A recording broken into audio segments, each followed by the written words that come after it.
मैं कथा में कहा करता हूं एक बात कि लोग कई बार ऐसा सोचते हैं कि हमारे घर के ठाकुर जी जो हैं ये कम ऐश्वर्यवान हैं, मंदिर में जो बैठे हैं वो ज्यादा हैं। नहीं, समान है, समत्व है। और ये कब संभव हो सकता है? जब आप चैतन्य बुद्धि रखोगे, सब में भगवत दृष्टि रखो। स्वयं भगवान गीता में कहते हैं ईश्वर सर्वभूतानाम हृदय से अर्जुन तिष्ठति।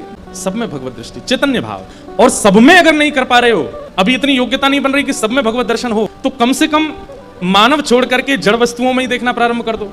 जड़ वस्तुओं में भी नहीं देख पा रहे हो तो कम से कम मंदिरों में जो पाषाण है उनको पाषाण मत मानो, उनको साक्षात भगवत अनुभव करके उनमें भगवत भाव रखो। ये पत्थर के हैं, ये लोहे के हैं, ये तांबे के हैं, ये अष्ट धातु के हैं, ये सब विचार ठाकुर जी के लिए शब्द भी नहीं आने चाहिए।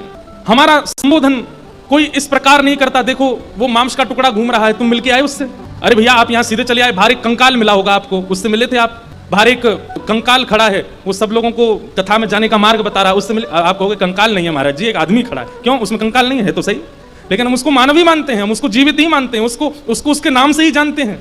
और नाम नहीं पता तो भी मानव ही कहते हैं, कंकाल नहीं कहते, अस्थि नहीं कहते, मांस नहीं कहते। फिर ठाकुर जी को पाषाण क्यों कहा जाता है? ठाकुर जी को मूर्ति क्यों कह दिया जाता है? ये चैतन्य बुद्धि नहीं है इसलिए कहा जाता है। अरे वो चित्रपट भी है ना तो भी ठाकुर जी हैं, वो अष्टधातु के हैं तो भी ठाकुर जी हैं, वो मार्बल के हैं तो भी ठाकुर जी हैं, वो गुड्डा गुड़िया हैं तो भी ठाकुर जी हैं। कितने बालक ऐसे हमने देखे हैं गुड्डा गुड़िया लिए घूमते हैं ठाकुर जी के रूप स्वरूप के, उन्हीं का श्रृंगार करते हैं, उन्हीं को गोद में बिठाते हैं, उन्हीं को हृदय से लगाए रहते हैं। चैतन्य बुद्धि यदि नहीं होगी तो फिर ठाकुर जी का अनुभव मुश्किल है।